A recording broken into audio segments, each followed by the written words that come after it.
கர்த்தருடைய பரிசுத்த நாமத்திற்கு மகிமை உண்டாவதாக.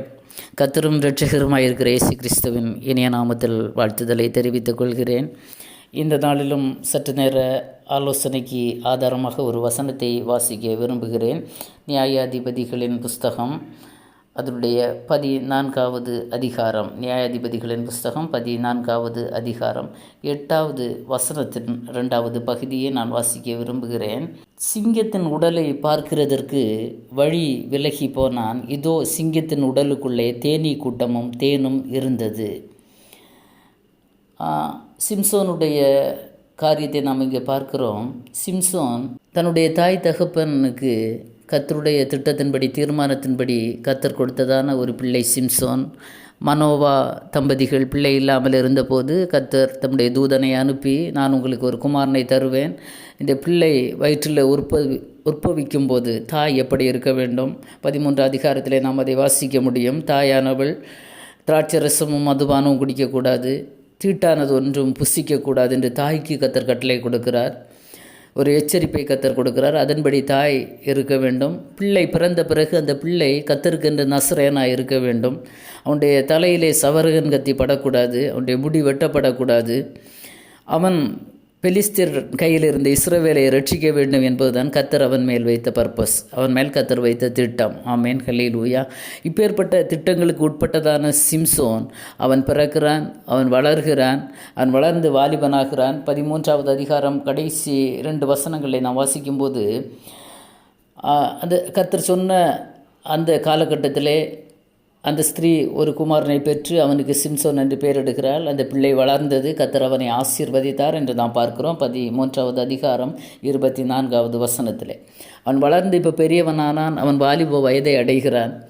25வது வசனத்திலே அவன் சோராவுக்கும் எஸ்தாவோலுக்கும் நடுவில் உள்ள தானின் பாளையத்தில் இருக்கையில் கர்த்தருடைய ஆவியானவர் அவனை ஏவ துவங்கினார் என்று வாசிக்கிறோம். மிக முக்கியமாக நாம் கவனிக்க வேண்டிய ஒரு வார்த்தை, அவனுடைய தகப்பனுடைய ஊர் தான் சோரா என்கிறதான பட்டணம். அங்கே அவன் இருக்கிறான். அவனுடைய தகப்பனார் தான் கோத்திரத்தான் தான் இந்த மனோவா.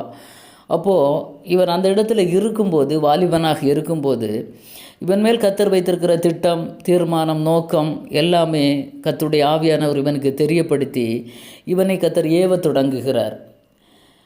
கர்த்தருடைய ஆவியானவர் அவனை ஏவுவதற்கு காரணம், அந்த வசனத்தை அதிகமாக தேவ சமூகத்திலே தியானித்த போது ஒரு சில காரியங்களை ஆவியானவர் என்னோடு இடைப்பட்டார். அந்த விஷயங்களை உங்களோடு நான் பகிர்ந்து கொள்ள நான் விரும்புகிறேன். ஒரு மனிதனுக்கு கர்த்தர் ஒரு பெரிய பொறுப்பை கொடுத்து, இதை நீ செய்து நிறைவேற்ற வேண்டும் என்று ஒரு டார்கெட் அவனுக்கு முன்னாக ஒரு பெரிய பொறுப்பு இருக்கிறது. அப்போது அதை அவன் செய்ய போகும்போது கர்த்தருடைய ஆவியானவர் அவனுக்கு சில காரியங்களை வெளிப்படுத்துகிறார். நீ இப்படி செய்ய வேண்டும், இப்படி போக வேண்டும், இப்படி செய்யக்கூடாது, இந்த வழியாக போகக்கூடாது, இந்த வழியாக போகணும், என்னென்ன பிரகாரமாக நீ செய்யணும் என்று கர்த்தர் பழைய ஏற்பாட்டிலே அநேக தேவ பிள்ளைகளுக்கு, பரிசுத்தவான்களுக்கு கர்த்தர் கட்டளை கொடுக்கிறார். நீ இதை செய், இப்படி செய், இதை இப்படி செய், நோவாவுக்கு பேழை இப்படி செய், அழிவு வரப்போகிறது, இதெல்லாம் இப்படி செய் என்று கர்த்தர் கட்டளை கொடுக்கிறார். அதன்படி செய்யும்போது அது ஆசீர்வாதமாக இருக்கிறது. அது விடுவிக்கப்படுகிறாங்க, காப்பாற்றப்படுகிறாங்க. இங்கே அது மாதிரி வாலிபரான சிம்சோனுக்கு கர்த்தர் சில காரியங்களை அறிவிக்கிறார். அது அங்கே வெளிப்படையாக சொல்லப்படாவிட்டாலும் நம்ம அந்த வசனங்களை தியானிக்கும் போது அது மிக ஒரு ஆசீர்வாதமான ஒரு வார்த்தை, அதிலிருந்து நாம் புரிந்து கொள்ள முடியும். 14வது அதிகாரம் 1ஆம் வசனத்திலிருந்து கீழே நாம் வரும்போது அவன் திம்னாத்துக்கு போகிறான். திம்னாத் என்பது பெலிஸ்தருடைய பட்டணம். அங்கே போய் இஸ்ரவேலை ரட்சிக்க வேண்டும் என்பதுதான் இவனுடைய கடமை. கர்த்தர் இவனை தெரிந்து கொண்டதன் நோக்கமே அதுதான். கர்த்தருடைய அபிஷேகம், விலையேறப்பட்ட அபிஷேகம் அவன் மேல் வைக்கப்பட்டிருக்கிறது. அந்த அபிஷேகத்தின் பலத்தோடு கூட தான் இவன் அந்த ஜனங்களை விடுவிக்க வேண்டும். அதற்காக சில காரியங்களை கர்த்தர் அவனுக்கு வெளிப்படுத்தி, அவனோடு பேசி, சில எச்சரிப்பின் செய்திகளை அவனுக்கு கொடுத்து, நீ இப்படி போனால் விழுந்து போவா, அதனால் இந்த வழியாக போகாத, நீ இந்த வழியாக போய் நீ எப்படி செய்யணும், எப்படி அந்த ஜனங்களை விடுவிக்கணும் என்றெல்லாம் கர்த்தர் அவனுக்கு திட்டங்களை வகுத்து கொடுத்திருக்க வேண்டும். ஏன்னா பார்வோனிடத்திலிருந்து இஸ்ரவேல் ஜனங்களை மீட்பதற்காக கர்த்தர் மோசேயை ஆரோனை அனுப்பும்போது கர்த்தர் அநேக காரியங்களை அவர்களுக்கு சொல்லி அனுப்புகிறார். அதன்படி அப்படியே அவங்க செய்தாங்க. அதில் ஜனங்களை மீட்டு கொண்டு வந்தாங்க. அப்போது இங்கே சிம்சோனை பற்றி நாம் பார்க்கும்போது கர்த்தர் சொன்ன வார்த்தைகளை அவன் கேட்டது மாதிரி இல்லை. 14வது அதிகாரத்தின் அதாவது நியாயாதிபதிகள் 14ஆம் அதிகாரத்தின் 1ஆம் வசனத்திலிருந்து அதனுடைய 5வது வசனங்கள் வரை நாம் பார்க்கும்போது 5-6வது வசனத்தில் நாம் பார்க்கும்போது இவன் நேரே போகிறான் திம்னாத்துக்கு. போன உடனே இவனுடைய பார்வை வித்தியாசமாக போனது. ஆமென். இவன் போனவுடனே ஒரு பெண்ணை பார்க்கிறான். பார்த்த உடனே அவன் கண்ணுக்கு பிரியமானவளாக தோன்றுகிறாள்.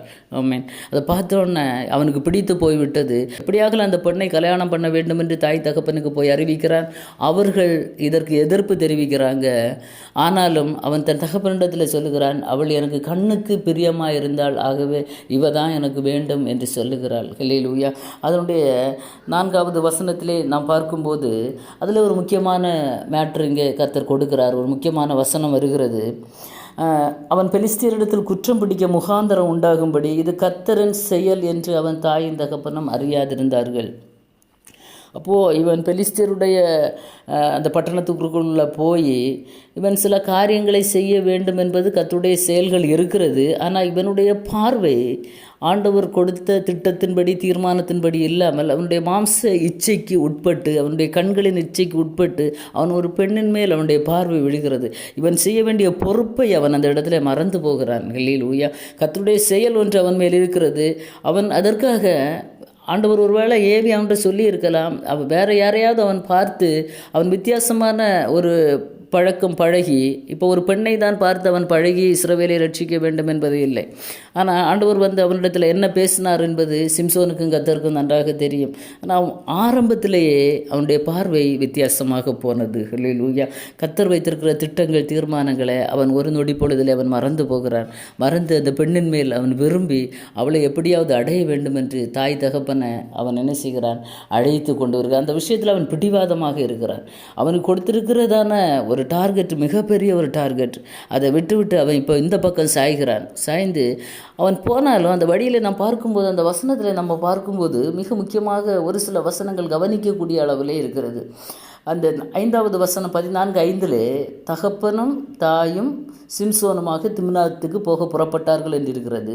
அவங்க திம்னாத்தூர் திராட்சை தோட்டங்கள் மட்டும் வந்தபோது கெர்ச்சிக்கிற பாலசிங்கம் ஒன்று அவனுக்கு எதிராக வந்தது. அப்போது அவனுக்கு மட்டும் இங்கே தாய் தகப்பனை பற்றி சொல்லவில்லை. அப்போ தாய் தகப்பன் ஒரு வழியாக போயிருப்பாங்க, இவன் இன்னொரு வழியாக வழி விலகி வந்திருக்கக்கூடும்.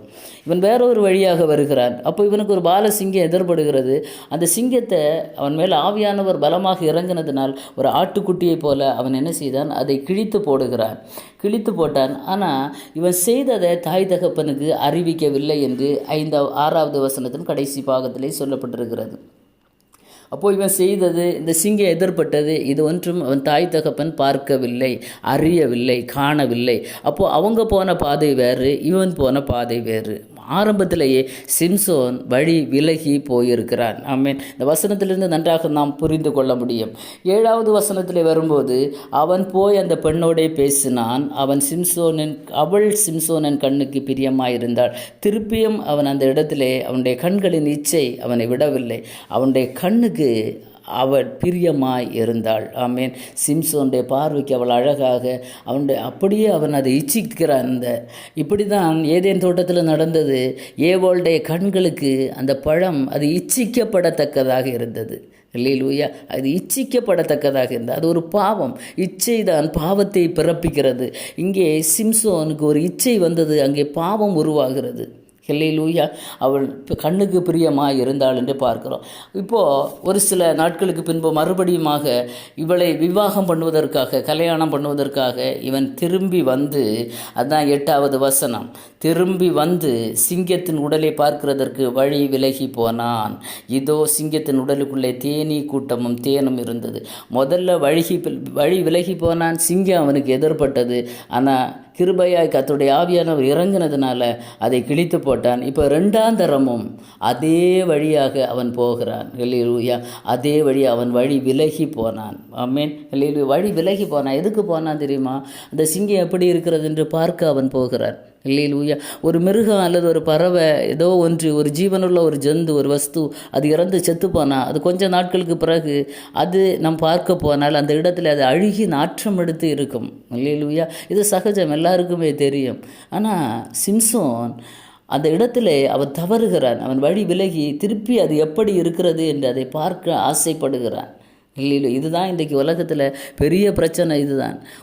ஒரு முறை ஒரு காரியத்தை செய்வாங்க, ஒரு காரியம் ஒரு பாவமாக இருக்கலாம், இல்லை ஒரு பிரச்சனை ஏதோ ஒன்று தெரிந்தோ தெரியாமலோ ஒன்றில் அகப்படுவாங்க. அதிலிருந்து சில நேரங்களில் கர்த்தர் மீட்டு கொண்டு வருவார். திருப்பி அந்த வழியிலே போனால் அங்கே ஆபத்து இருக்கிறது என்பதை உணராமல் போய்விடுகிறார்கள். அல்லேலூயா. அதனால தான் இன்றைக்கு அநேக பிள்ளைகள் வழி தவறி வழி விலகி ஆபத்தில் போய் சிக்கி மாட்டிக்கொள்கிறாங்க. பிறகு எழும்பவே முடியாது. சிம்சோன் கண்ணுக்கு பிரியமாக தோன்றினால் கடைசியில் தன்னுடைய 2 கண்களையும் அவன் இழந்து போனான். இதுதான் ஒரு மாம்சத்தின் இச்சை, ஒரு பாவம் எப்படி கொண்டு விடுகிறது. ஏதேன் தோட்டத்தில் இச்சிக்கப்பட்டால் இச்சையினால் அந்த பழத்தை பறித்து சாப்பிட்டா, ஆனால் தோட்டத்திலிருந்து வெளியேற்றப்பட்டாள். ஆமென். ஆகவே தேவ பிள்ளைகளை நாம் ரொம்ப கவனமாக இருக்க வேண்டும். இங்கே அவன் திருப்பி வழி விலகி போனால் அங்கே இப்போ ரொம்ப அவனுக்கு மனமகிழ்ச்சியை கொடுக்கிறது. ஒரு முறை செய்த பாவம் மறுமுறையும் அதை தேடி போகும்போது, இல்லைன்னா ஒரு முறை செய்த அக்கிரமம், ஒரு முறை செய்ததான் ஆண்டவருக்கு பிரியமில்லாத கிரியை அவன் தேடி போகிறான். முதல்ல தெரியாமல் அவனுக்கு கண்ணுக்கு எதிர்பட்டது, அது ஆண்டவர் கிருபையாய் அதை அவன் மேற்கொள்ள கர்த்தர் உதவி செய்தார். 2வது முறை திருப்பியும் தேடி போகிறான். நம்மன்னா என்ன செய்வோம்? ஒரு ஞானமுள்ள ஒரு மனிதன் என்ன செய்வான்? அந்த வழியை போனால் அங்கே நமக்கு ஆபத்து இருக்கிறது, அங்கே முதல்ல ஒரு சிங்கம் இருந்து திருப்பி நம்ம அந்த வழியை போகக்கூடாது என்கிறதான ஒரு எச்சரிப்பு அவனுக்கு இல்லை. கண்டிப்பாக ஆவியானவர் அவனை எச்சரித்திருப்பார், இந்த வழியை நீ போகாத. ஏன்னா அவன் பெற்றோருக்கு கூட சொல்லலை, அறிவிக்கலை. பெற்றோர்கிட்ட சொல்லியிருந்தா கூட பெற்றோர் சொல்லியிருப்பாங்க, நீ அந்த வழியை போகாத, முதல்ல நீ மாட்டின, ஆனால் கர்த்தர் உன்னை விடுவித்தார், திருப்பி நீ அந்த பாதையில் போகாதே என்று அவனுக்கு எச்சரிப்பை கொடுத்திருக்க முடியும். அவன் பெற்றோரிடம் சொல்லவில்லை. கர்த்தருடைய ஆவியானுடைய ஏவுதல் அவனுக்கு வந்தபோது அதற்கும் அவன் கீழ்ப்படிந்ததாக நமக்கு தெரியவில்லை. ஹல்லேலூயா. அப்போ வழி விலகி போகிறான். இப்போது அழுகி நாற்றமெடுத்த சிங்கத்தின் வாய்க்குள்ள இப்போது தேன் இருக்கிறது, மதுரமான ஒன்று அந்த வாய்க்குள்ளே இருக்கிறது. அவன் அந்த தேனை எடுத்து சாப்பிடுகிறான். ஹல்லேலூயா. மிக பரிதாபமான காரியம். தேனு தான்.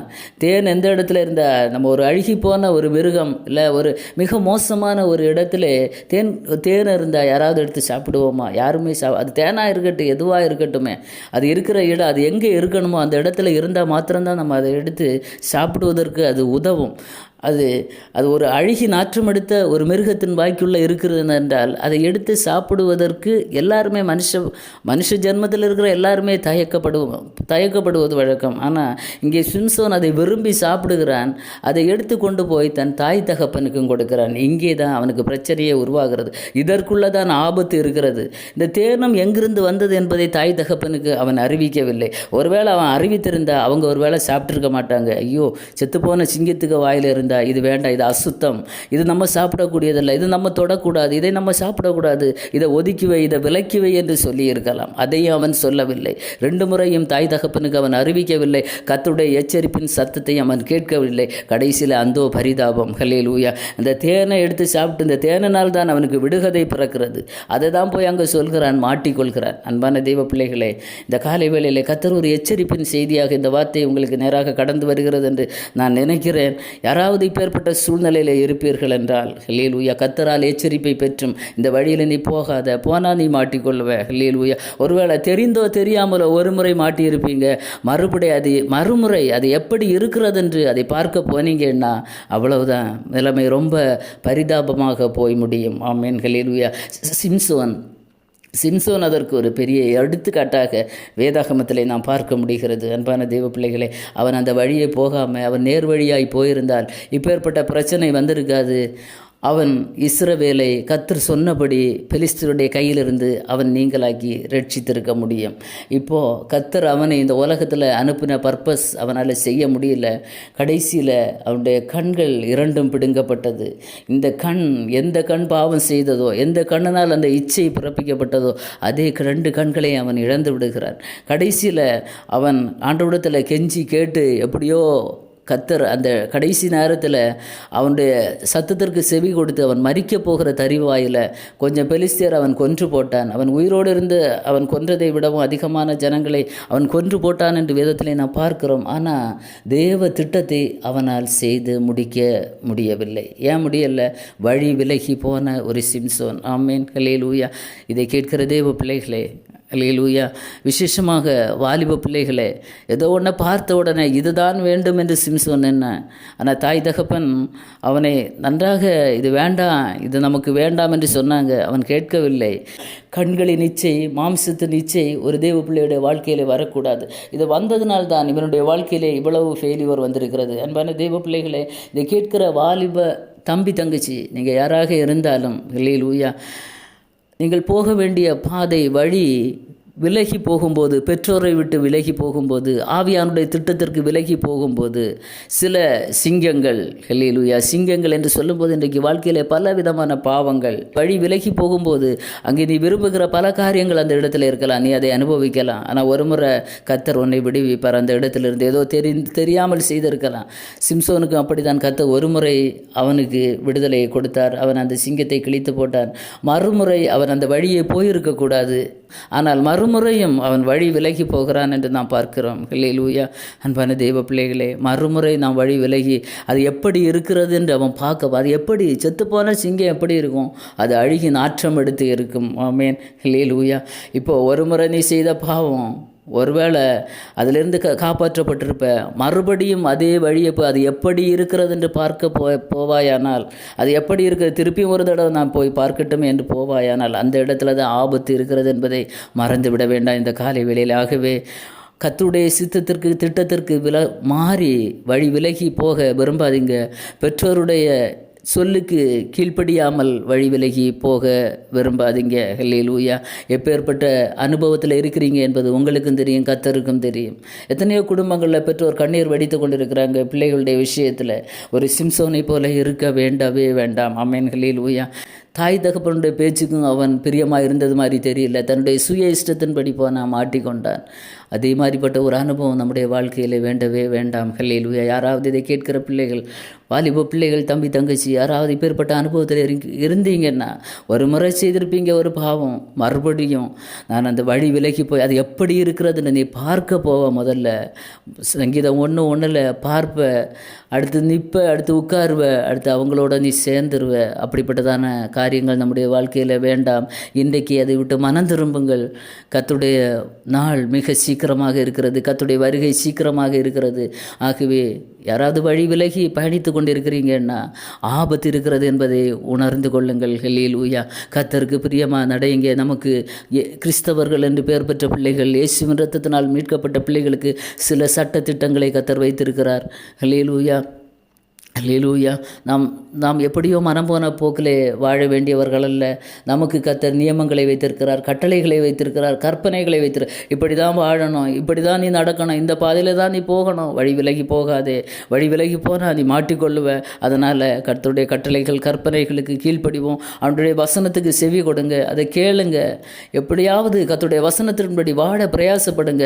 அப்போது பல பிரச்சனைகளிலிருந்து, பல வேதனைகளிலிருந்து, பல சூழ்நிலைகளிலிருந்து, பல ஆபத்துகளிலிருந்து விடுவிக்கப்படலாம் என்பதை இந்த காலை வேளையிலே உணர்ந்து கொள்ளுங்கள். யாரை விடுவிக்க வேண்டும் என்று அவன் நினைத்தானோ அந்த ஜனங்களுடைய கையிலே அவன் மாட்டிக்கொள்கிறான். ஏன் தெரியுமா? வழி விலகி போனான். இந்த சூழ்நிலையில் யாராவது இருப்பீங்கன்னா மனம் திரும்புங்கள், வழி மாறி போக வேண்டாம், ஆபத்து இருக்கிறது. அல்லேலூயா. ஆகவே இந்த காலை வேளையில் கர்த்தருக்காக ஒப்பு கொடுங்க.